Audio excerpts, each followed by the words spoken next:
Adobe Illustrator সকল টুলসের ব্যবহারের আমরা আজকে 2 নাম্বার পর্বে আছি। যারা 1 নাম্বার পর্বটা দেখেন নাই অবশ্যই দেখে নেবেন, প্লেলিস্ট করা আছে, আপনারা সেগুলি প্লেলিস্টেও পেয়ে যাবেন। তো এখন আমরা প্রথম ক্লাসে শিখেছিলাম হচ্ছে এদিক থেকে সিলেকশন টুলের কাজ। তো আমরা আজকে হচ্ছে শিখব এখান থেকে ম্যাজিক কয়েন টুলের কাজ।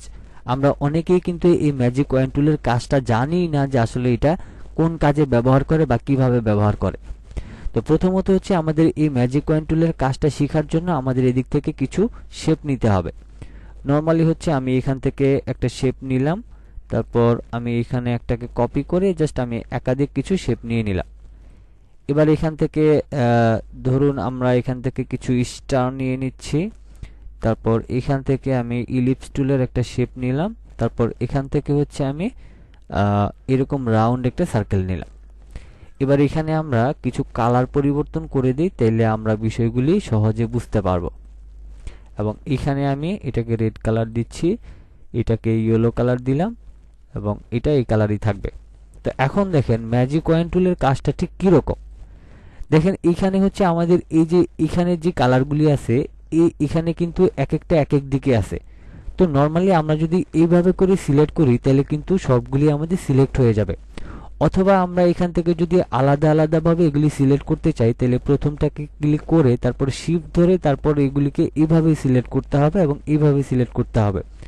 কিন্তু ম্যাজিক কয়েন টুলের কাজটা খুবই অসাধারণ। যেমন ধরেন এখানে এই কালারের যেই কয়টা বৃত্ত আছে এবং যেই কয়টা শেপ আছে, যেমন এটা আছে, এটা এটা এটা এটা। তো এখন আমরা চাচ্ছি যে শুধুমাত্র একটা ক্লিকের মাধ্যমে আমরা এই কালারের যে কয়টা আছে সব কয়টাকে সিলেক্ট করতে চাচ্ছি। তো সেজন্যই হচ্ছে আমাদের এদিক থেকে এই ম্যাজিক কয়েন টুলটাকে ব্যবহার করতে হবে। তো নরমালি দেখেন আমাদের এটার উপর যদি ক্লিক করে দেই তাহলে দেখেন এইটা সিলেক্ট হয়ে গেল, এইটা হয়ে গেল, এটা এটা এবং এই স্টার সহ কিন্তু সিলেক্ট হয়ে গিয়েছে। এটা কিন্তু আলাদা একটা শেপ, কিন্তু আমি ম্যাজিক কয়েন টুলের মাধ্যমে মাত্র এক ক্লিকে এই ম্যাজিক কয়েন টুলের মাধ্যমে এটাতে ক্লিক দিয়ে আমাদের এই কালারের যে কয়টা শেপ আমাদের এই আর্টবোর্ডে থাকবে সব কয়টা কিন্তু সিলেক্ট হয়ে যাবে। তো এটা আসলে কখন ব্যবহার করা হয়? তো নরমালি ধরেন আমাদের এখানে যে কালারটা আছে, ধরেন আমাদের এই কালারটা পছন্দ না বা আমরা এটাকে আরেকটু লাইট কালার দিতে চাই বা অন্য একটা কালার সিলেক্ট করতে চাই। তো সেই ক্ষেত্রে দেখা গেছে যে আমরা প্রথমটা সিলেক্ট করতে হবে, এরপরে শিফট ধরে ধরে ধরে ধরে আমাদের সিলেক্ট করতে হবে। তো এত সময় আসলে গ্রাফিক ডিজাইনে দেওয়া যাবে না। আমাদের শর্টকাট কাজের যেহেতু এখানে টুলস দিয়ে রেখেছে, আমরা কেন এত সময় ব্যয় করব? তো নরমালি হচ্ছে আমরা ধরুন যে এখানকার এই কালারের যেই শেপগুলি আছে সেগুলির কালার আমরা পরিবর্তন করব। তো এটার জন্য নরমালি আমি এদিক থেকে ম্যাজিক কয়েন টুলটাকে সিলেক্ট করলাম। এবার নরমালি আমি এখানে ক্লিক করলে আমার এই কালারের সব কয়টা অবজেক্ট কিন্তু সিলেক্ট হয়ে গিয়েছে। এবার যদি নরমালি আমি এখান থেকে ধরুন এই কালারটা দিয়ে দিই, দেখেন আমার কালার কিন্তু পরিবর্তন হয়ে যাচ্ছে।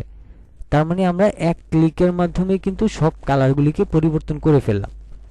এবার হচ্ছে এখানে দেখেন ইয়েলো কালারের কিছু আছে, যদি আমি নরমালি এই ম্যাজিক কয়েন টুলের মাধ্যমে এটার উপর একটা ক্লিক করি তাহলে এই শেপটা সহ কিন্তু সিলেক্ট হয়ে যায়।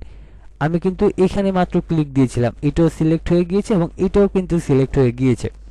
তো সেই ক্ষেত্রে এখন যদি আমরা এখানে আবার কালার চেঞ্জ করতে চাই তাহলেও কিন্তু আমাদের প্রত্যেকটা একসাথে কিন্তু কালার সেট হবে। তো মূলত ম্যাজিক ওয়ান টুলের কাজটা এজন্য দিয়েছে যে আমাদের একই রকমের বা একই কালারের অনেকগুলি শেপ থাকবে। যখন আমরা কোনো কালার পরিবর্তন করতে যাব, একটা ডিজাইনের মধ্যে আরেকটা ডিজাইন উপরে নিচে ডানে বামে থাকবে, তো তখন দেখা গেছে যে আমরা এই ম্যাজিক ওয়ান টুলের মাধ্যমে এক ক্লিকে আমাদের একই কালারের যে কয়টা শেপ আছে সব কয়টাকে আমরা একসাথে সিলেক্ট করে নিতে পারবো এবং পরবর্তীতে আমরা এখানে জাস্ট এক ক্লিকের মাধ্যমে সব কয়টার কালার আমরা পরিবর্তন করে দিতে পারবো। তো মূলত এটার জন্যই হচ্ছে আমাদের এই ম্যাজিক কয়েন টুলের কাজটা প্রয়োজন পড়ে। তো এই কাজটা কিন্তু আমাদের অনেক বেশি উপকারী। আপনারা হয়তোবা অনেকেই এটাকে আগে পরে কখনোই ব্যবহার করতেন না। তো সেই ক্ষেত্রে আজকে আমার এই ভিডিওর মাধ্যমে কিন্তু জেনে গেলেন। তো আমরা যেহেতু আজকে 2 নাম্বার পর্বে আছি, প্রথম পর্বে আমরা সিলেকশন টুলের কাজটা শিখেছি এবং আজকে আমরা ম্যাজিক কয়েন টুলের কাজটা শিখলাম। এবং আমরা প্রতিদিন একটা একটা করে টুল শিখবো যাতে আমরা প্রত্যেকটা টুল এবং ভালোভাবে আমরা শিখতে পারি। এজন্য আমরা একটা একটা করে টুল শিখবো এবং আমরা এই ভিডিওগুলি 5 থেকে 6 মিনিটের বেশি কখনোই করার চেষ্টা করব না। আমরা অল্প অল্প করে যদি শিখি তাহলে আমরা ভালোভাবে শিখতে পারবো এবং আমাদের সব সময় মনে থাকবে। আজকের মতো এই পর্যন্তই ছিল। পরবর্তী ভিডিওটি দেখার জন্য অবশ্যই চ্যানেলটিকে সাবস্ক্রাইব করে সাথে থাকবে।